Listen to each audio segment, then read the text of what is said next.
you gonna do the intro? Yeah, so I'll be like, hey guys, we're back again.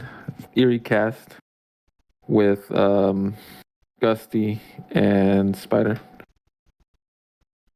Spider's here, right? Yeah, I'm still here. Oh, it's because you went dark. Very good. On my Oh side, you my look gosh. dark.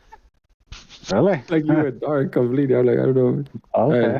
All right. That's staying So in. yeah, let's start it. That's it. That's your intro. Yeah, that's my intro. I mean, Okay. All right. Yeah, we're keeping that one. Back and enjoy. This is top 5 dark children's cartoon Scooby-Doo theories that takes will ruin your place during childhood. a massive economic depression. Any given version of the Scooby-Doo franchise tends to follow the same formula. A young group of kids and their dog travel the United States in their flowered-covered van, looking for mysteries to solve.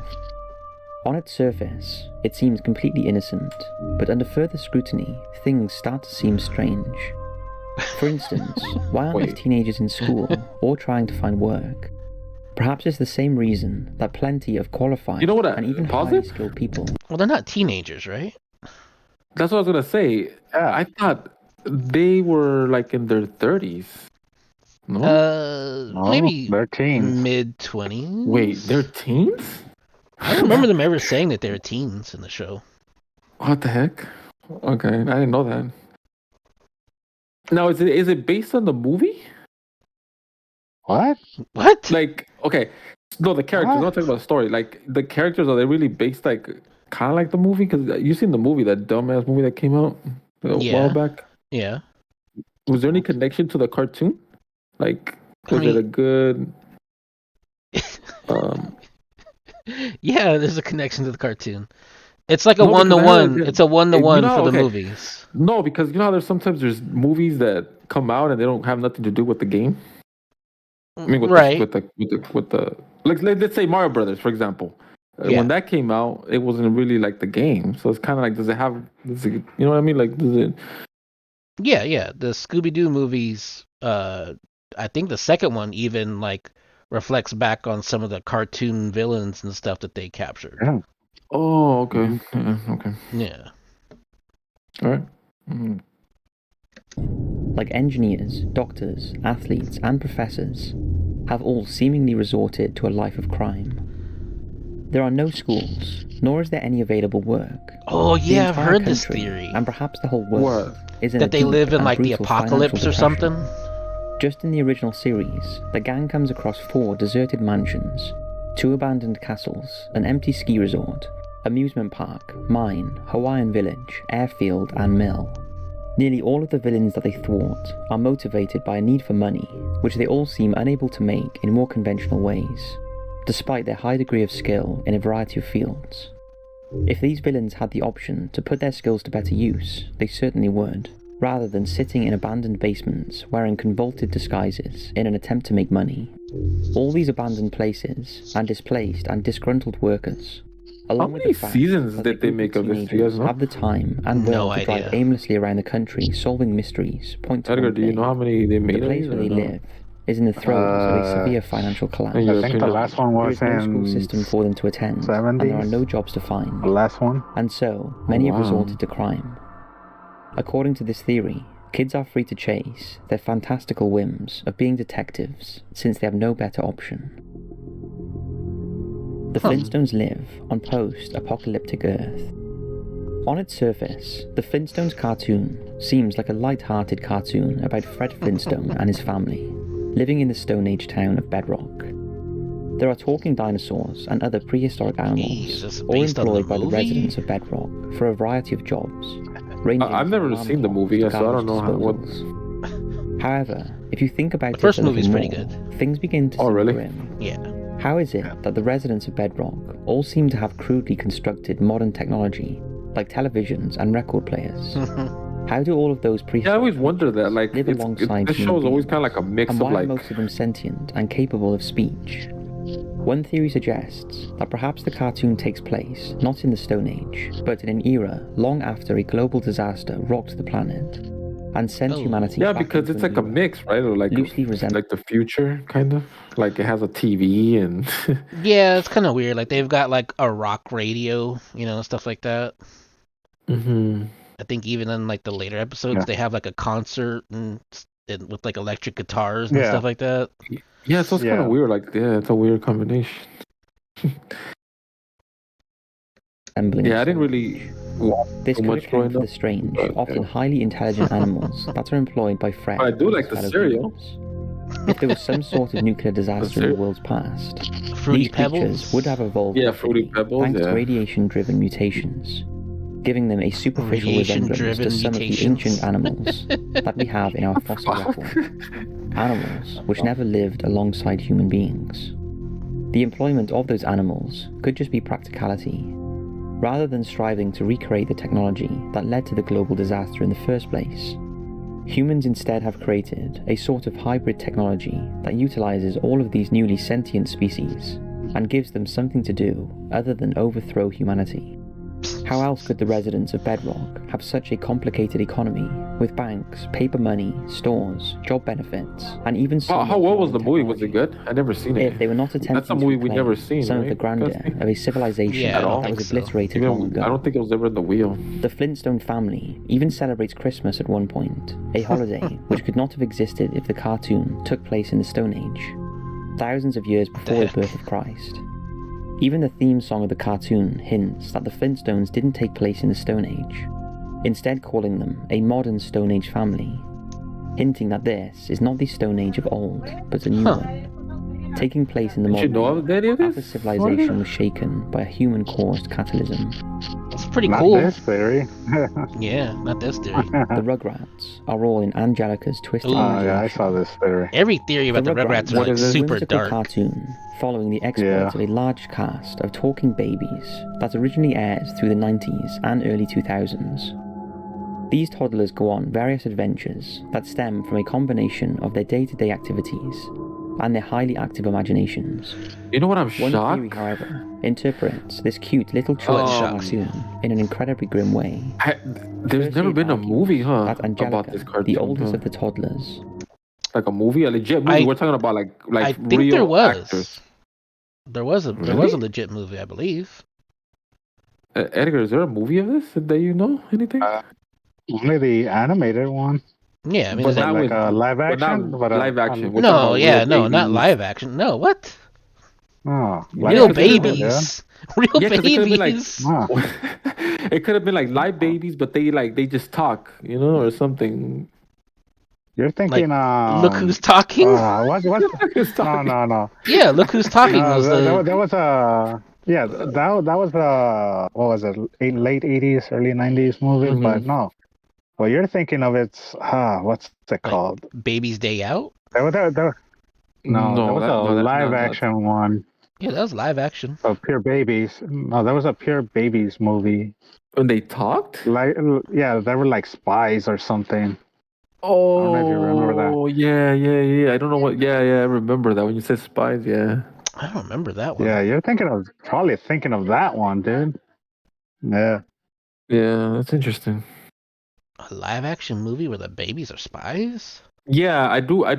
remember. I just don't remember the title of that, to be honest. But I do remember. I mean, you could look it up. Yeah. Let me see. Baby Spies. Baby Spy movie. Baby spy movie. Oh, Super Babies. Super I'm seeing babies. Super Babies, Baby Genius, and Super Babies 2. I see Boss. Boss Baby, yeah. Yeah, and Baby Genius. That's Probably that one. Yeah, Baby Yeah. Genius was like some weird one, wasn't it? He like escapes Yeah. like a lab or something. Yeah, no. So the only one I could see is Super Babies. That's it. Huh. Yeah. Okay, I'm gonna keep going because my brain hurts now with babies. who is Alright, portrayed go as a spoiled, bossy little brat, is in fact the tragic protagonist of the cartoon. Her parents are both busy business people who rarely have even a moment to spare for their daughter, instead lavishing her with toys as a means of trying to make up for their absence. This led to her being extremely spoilt, as well as introverted and socially stunned, forcing her to imagine that her neighbour's children are all her friends, and that they are capable of speaking the way that she does, despite the fact that they are all too young to be able to do so. But why would she have to imagine them? Could she not simply go next door and see them? And if they are all in her head, why are they so distinct and fleshed out? Now this theory takes an even darker turn. The reason that Angelica is able to so clearly imagine the children is because most of them were once alive, but have all since died. Jeez. Wait, along what? with his mother. That's what I'm saying. All the That is trippy. and this is only one like dark theory I've heard about them. You know, That's weird. That's so trippy. like I've it's never always seen it like from that the babies perspective. are actually dead, or like Yeah. it's either Angelica or Chucky. Chucky's the one who's imagining all of them, or something weird. Yeah. It's weird because I remember growing up, I remember this show when it was like new, but it never like interests me, personally. Yeah, I mean the I'm not show sure about you doesn't guys, but talk for me, about it just it. kind of You looked. know. I don't know. It just didn't really do anything for me. Mm. Did you like it, Edgar, growing up, or what did you think of this show? I never got to like fully watch it. Only a couple of episodes here and there, But but you were never like a fan of it and stuff. Like I don't. no, no. Yeah. I watched a couple episodes here and there. I mean, it was kind of cringy, but it was still kind of cool. Yeah. It was on Cartoon Network, right? I think. No, what No, was this called? Nickelodeon. Oh, yeah. Nickelodeon. Died at some point, leaving his father, Chaz, a neurotic, nervous mess. Tommy's father, Stu, is almost always seen making toys in his basement. This dark theory states that he does so because Tommy was stillborn, and Stu copes with this by obsessively making toys for their son he never had. Phil and Lil are strange because they are somehow simultaneously fraternal twins and identical twins. This theory suggests that their parents, the Duvals, had an abortion before they determined the sex of the fetus, leading Angelica, who wasn't sure if the baby would have been a boy or a girl, to conjure both in her mind. Despite the fact that her parents are rich and love to spoil their daughter, Angelica always carries around her tottered doll, named Cynthia. This dark theory suggests that she keeps the doll as a reminder of her biological mother, who died of a drug overdose shortly before the start of the show. Man, Good lord, it just doesn't stop, does it? In an attempt to compensate for Angelica's loss. Unfortunately, Charlotte, her new stepmother, was a little too focused on work, which kept her isolated from Angelica, denying the young girl the motherly love she desperately needed, and catalyzing her creation of this baby-filled imaginary world. The only real, living baby, the theory argues, is Dill, whose birth brings Stu back to reality. Incidentally, Dill is the only baby who cannot talk, something one would expect from a real baby, rather than the talking, imaginary babies that populate Angelica's broken mind. What do you think of this theory? I think I need to bleach my eyes Ed and now. Eddy takes place in purgatory.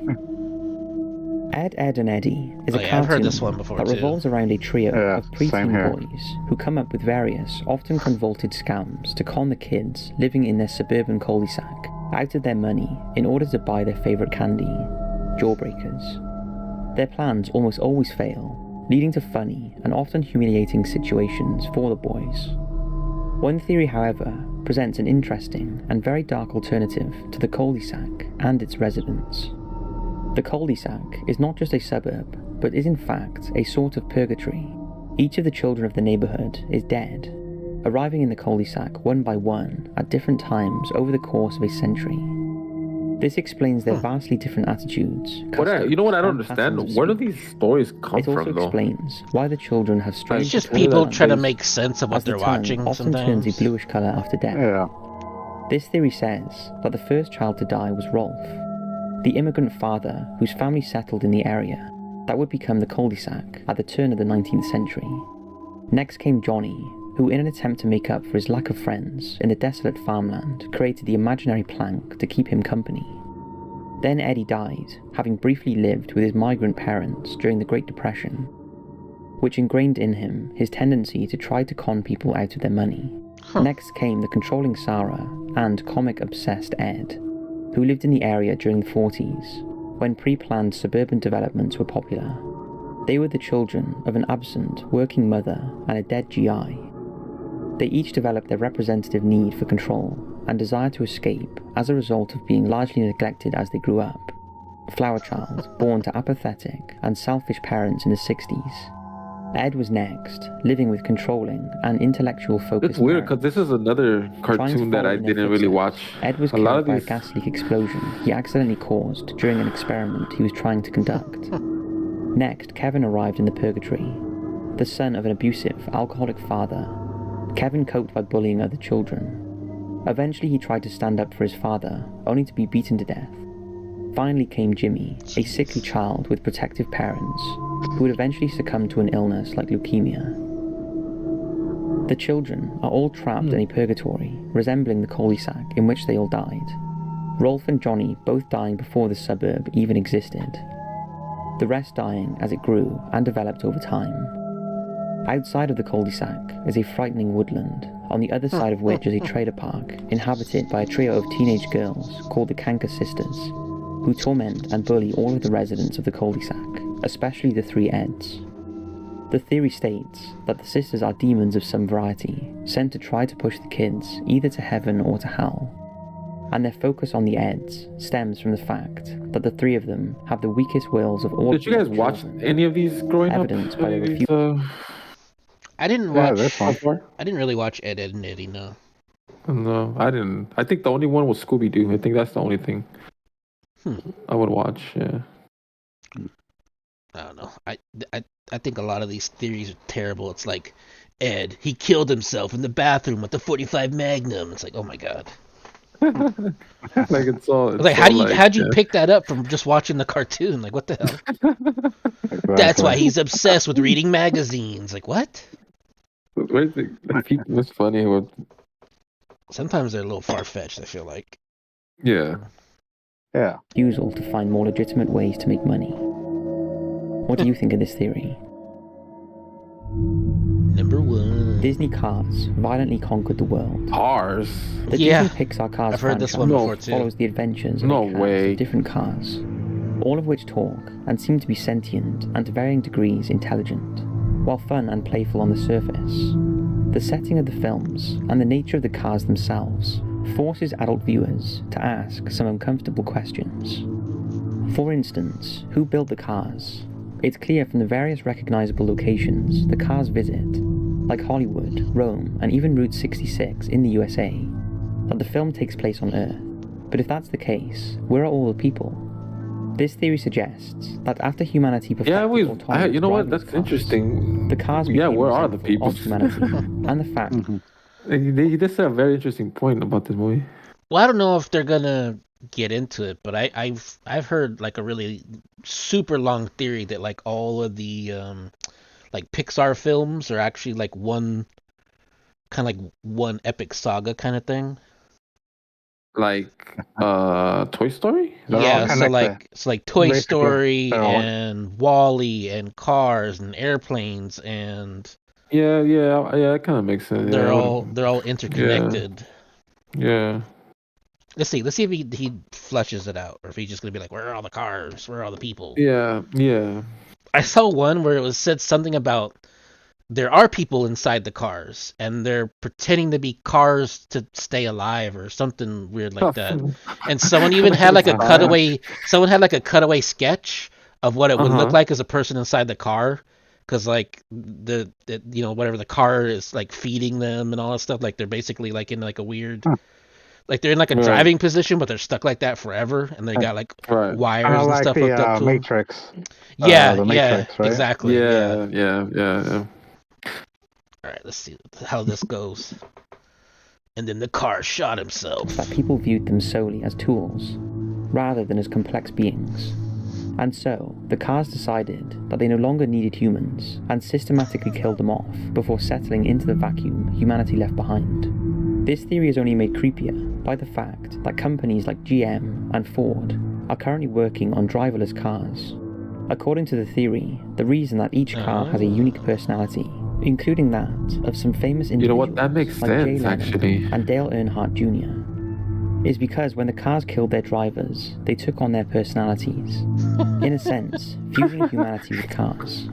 This theory has even been sort of confirmed by Jay Ward, the creative director of the Cars franchise, who when asked for his theory of how the cars came to be, said this: "If you think about this, we have autonomous car technology coming in right now. It's getting to the point where you can sit back in the car and it drives itself. Imagine in the near future when the cars keep getting smarter and smarter, and after one day they just go. Why do we need human beings anymore? They're just slowing us down. It's just extra weight. Let's get rid of them. But the car takes on the personality of the last person who drove it. There you have it. The cars of the Cars cartoon franchise murdered all of humanity and then took part in shenanigans worthy of a children's movie. I'd love to hear your thoughts on this theory. So that's 5. Yeah, that's interesting though. It kind of, this one is funny, but it kind of makes sense, you know, with the cars and shit. Well, the one I like is that like it starts off as like Toy Story, where like, you know, we know inanimate toys are actually alive, and then cars start to develop the same thing. So cars, airplanes, like all these inanimate objects start to actually come to life. And because they're running around and are living their lives, like they're not paying attention to humans anymore, and they're destroying the environment and all this other stuff. So then humans have to get into spaceships and then leave. And then Wall-E comes in, and all the cars are now rusted and dead and in junkyards and stuff. And so now the humans can retake the planet. Yeah. I always liked that theory. I thought that theory worked really well. Do you guys like the Cars movies or not really? I don't know if I watched the last couple of them. Yeah, I never seen them, to be honest. I like the first one. I don't think I've seen any of the airplane movies or plane movies, whatever the fuck they're called. Oh, plane. Oh no, I never seen that one. Yeah, that's interesting. Yeah, that's top 5 dark children's cartoon theories that will ruin your childhood. Definitely, when all the children are killing themselves and killing each other. I'll say the darkest one, in my opinion, is definitely Rugrats. That one is just dark. That is definitely dark. All the babies are actually dead, and the parents are actually babies. You're like, what? Like, what the hell is it? It's like, hot spot. But yeah.